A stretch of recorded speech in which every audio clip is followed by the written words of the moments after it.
So like I said, dour and kind of serious. Doesn't have much natural or artificial light.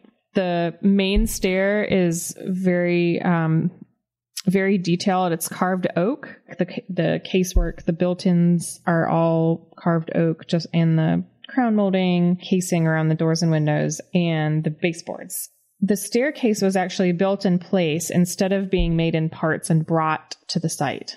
The Great Hall is a very formal space, and it has a black and white checkered marble floor, which kind of reminds me of Clue, or one of those sort of murder mystery type movies. Yeah. I just told my little brother that needed to be added to our list of educational movies that he's getting. I love that movie. I own it if you want to borrow it. It's one of my favorite movies ever. It's so good. I knew there was a reason why we were friends. It's so good. So the living room at Greystone is long and narrow, and it terminates on one end with a view out to the gardens, and at the other end you walk under this balcony into the room, and it's again a very highly detailed carved oak balcony, kind of it's like a minstrel loft, I guess. It's something you would imagine as part of a Shakespeare play. Or the house also has these carved rafters that are, they follow the line of the vaulted ceiling. I guess it's architecturally, it's a Tudor detail. So the balcony had another use when the American Film Institute actually used the house in, I believe, the 80s, 70s maybe. The living room was a movie screening room, and they made the balcony a projection room. So the original chandeliers are still in place, but AFI put them on motors so that they could raise and lower the chandeliers so they wouldn't get in the way of projecting the film onto the screen. So obviously a house of this size would need a lot of support and a lot of behind the scenes people and things that sort of made it work. The Dohenys had a live-in staff of 15, and servants' quarters occupied 2 floors of one of the wings of the house. So the Dohenys actually had a gold and silver service, or silver dining service. And because of the weight that this service would have taken up, there was a pantry in the kitchen was built to support the safe on the other side of that same wall that contained this service. So I think it was sort of some sort of feat of engineering that they had safe on one side with gold and silver dining service and a built-in pantry on the other side that must have had to balance out somehow so that it, I don't know, kept the gold and silver out of view. And then it also I guess they didn't display it. Can't trust the servants. I guess not. I thought that was an interesting detail though. I would like to see how that was constructed. All the south facing rooms had views of the Los Angeles basin from downtown LA all the way to the Pacific Ocean. And Greystone is on this ridge, and it just has these amazing sweeping views of just the whole valley. The 2 oldest boys, their bedrooms were in the north wing, and there was a circular staircase that led to another wing, which was just for recreation. It was built with a bowling alley, a screening room, a billiard room, and a hidden bar. And the hidden bar is behind a really cool paneled wall that slides up to reveal this cute little bar. Which was, we were smack in the middle of prohibition. This was their way to get their illegal booze. Yeah. Keep it hidden from sight. And it is practically seamless. I mean, you can just not tell at all that there's anything behind. It's like a coffered wall across the whole thing. I want one. I would thicken one of these walls and have sliding panels, because I love an old bar cart, but it takes up space. So if you had it just hidden, boop, you just raise it and there's your bar. Exactly. Yeah, I like it. So I mentioned a bowling alley, and the fact that Greystone features pretty prominently in lots of different shows and movies. So a scene in the Paul Thomas Anderson film, There Will Be Blood, was filmed in the bowling alley. And it's an original Brunswick bowling alley.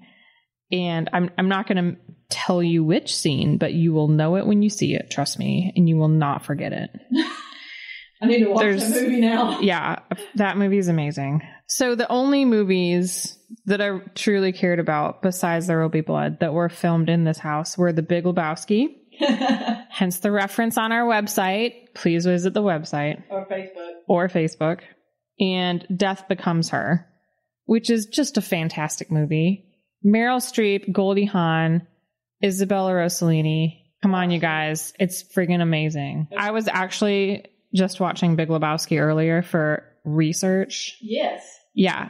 So the Big Lebowski, not the dude, but the Big Lebowski's house was filmed. The interiors were filmed at Greystone, but the exteriors were filmed at some other house. So it's weird that they didn't do both, because it's clearly like if you see the scenes where the interiors were filmed and you look at the outside, like it's pretty obvious that the inside isn't that outside. I mean, I noticed that kind of thing. Maybe other people wouldn't care. So I don't know, Caroline, if you had a mansion, what would you want in your mansion?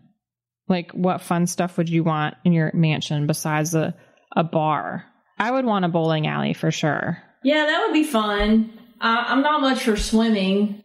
I would want an indoor pool. You want an indoor pool? I would want an indoor and outdoor pool. A roof pool. But yeah, I would probably be pretty happy with a library. I might want an indoor slide, like a slide that goes into my pool. You're going to turn your house into Great Wolf Lodge?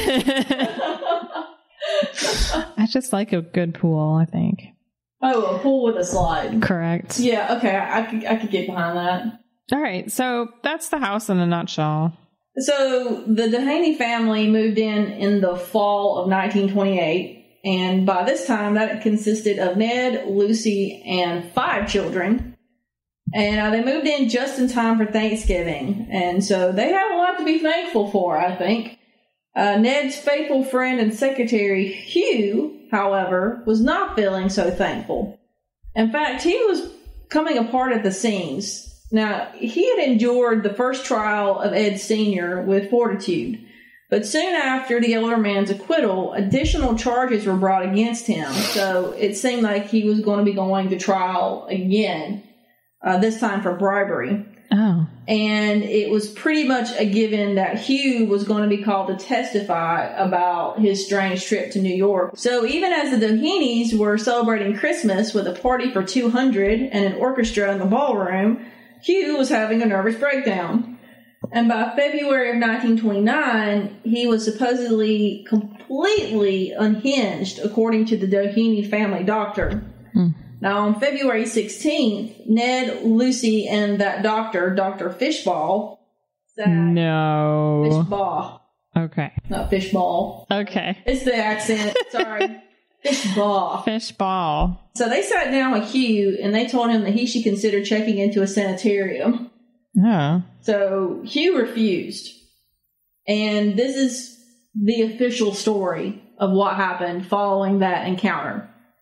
Later in the day, on February 16th, Ned and Lucy went to Hugh's apartment, most likely to talk to him again about checking into a sanitarium.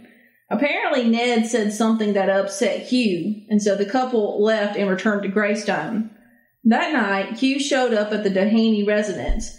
Now, they have a gatehouse, so he apparently called up from there and asked for admittance. Lucy didn't want him to come to the house as they were preparing for bed, but Hugh came anyway, and since he had a key to the house, he just let himself in. Ned found his friend in the south guest room, which was where he often slept when he stayed at Greystone. They were together for roughly an hour, having drinks and smoking cigarettes, but Lucy remained in another part of the house. Now, the following is an excerpt from the testimony of Dr. Fishbaugh. Quote, I received a call at the Hollywood Playhouse from my maid at 10:30 p.m. and was told to go to the Doheny home immediately. Upon my arrival there, one of the watchmen, whose name I do not know, let me in the house. As I entered, Mrs. Doheny was standing in a middle hallway approximately 8 feet back from the door and greeted me. She said her husband was in a guest room on the first floor to the left of the hall leading from the front entrance. It's a lot of directions. Yeah. Well, when you have 55 rooms. Yeah, I guess you have to specify. Right. So both Mrs. Doheny and I started down the hall side by side. A door, which partitions the hall, was slightly ajar, and I saw Plunkett walking toward it. "You stay out of here," he shouted at me, and slammed the door shut. I then heard a shot. Oh. "You go back," I told Mrs. Doheny, and she returned to the living room, which was about 75 feet away from the guest room. I pushed the door open and saw Plunkett lying on his face opposite the door to the bedroom where I later found Mr. Doheny.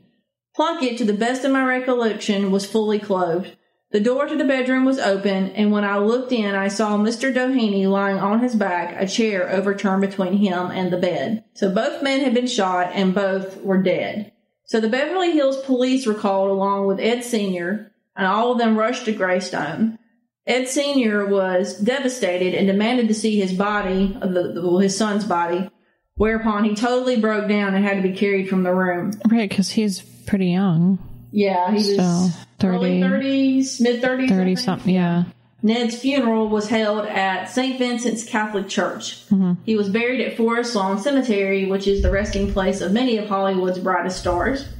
Ned's grave is fantastic in that it has this huge canopy. Yeah, I like those. Canopy came from the Temple of Saint Sabina in Italy. Really? Yes. Wow, that's pretty impressive. Poor Ned was buried several hundred feet away in a much more austere grave. Lucy Doheny sent a large arrangement of flowers for his grave, and two of her brothers served as pallbearers at his funeral. So what exactly happened? Officially, this murder was solved, but as time has gone along, it has become clear that there may have been a cover-up. Really? After all, Edward Doheny Sr. was the second richest oil man in the U.S. Okay. The official conclusion was that it was a murder-suicide, that Hugh Plunkett lost his mind and shot his friend and employer, Ned Doheny. Okay. Initially, the DA for Los Angeles County claimed that he was going to conduct a full investigation. But then 3 days later, as media attention began to wane, he determined that it was an open and shut case and that there would be no inquest. But there were also many details that came to light despite the testimony given by Dr. Fishbaugh. Forensic investigators claimed that Ned was shot at close range while Hugh was shot in the back of the head. Okay, well that could still be murder-suicide. I mean, they were saying that Hugh shot Ned and then shot himself. You can't shoot yourself in the back of the head. Oh, okay. Yeah. Sorry. It was the other way around. It looked like it was actually Ned that shot Hugh. And shot himself. Okay. And there's actually a photograph of the bodies online if you want to look. Is there? There is. Oh, man. It's black and white, so it's not. You can see Ned. He's in the foreground. He's laying on his back, and his head's bloody, of course. But it's not like any more graphic than that. Okay. And then you can see Ned in the foreground. He's on his not Ned. Hugh is in the foreground, and he's like face down, like he was running away and was shot and fell on his face. There were also reports that both bodies had been moved after death. Who moved them? That's a good question. The photo kind of corroborates that because Ned is just laid out a little bit too perfectly. He's on his back. He's just kind of got a hand, just lying really primly on his stomach, and then his other hand is just our arm is just lying right straight down beside him. His legs are straight out. It looks kind of staged to me. Oh. Okay. So if that wasn't enough evidence of something going awry, the revolver used in the crime had been wiped clean of fingerprints, according to the investigators. And yet they claimed that the case was considered solved and everybody went on with their lives. But there have been multiple rumors down the years. So the most popular theory is that Ned and Hugh were a little too close and were actually having an affair. Now, many believe that Lucy knew about them or either caught them in a compromising position that night and she shot them.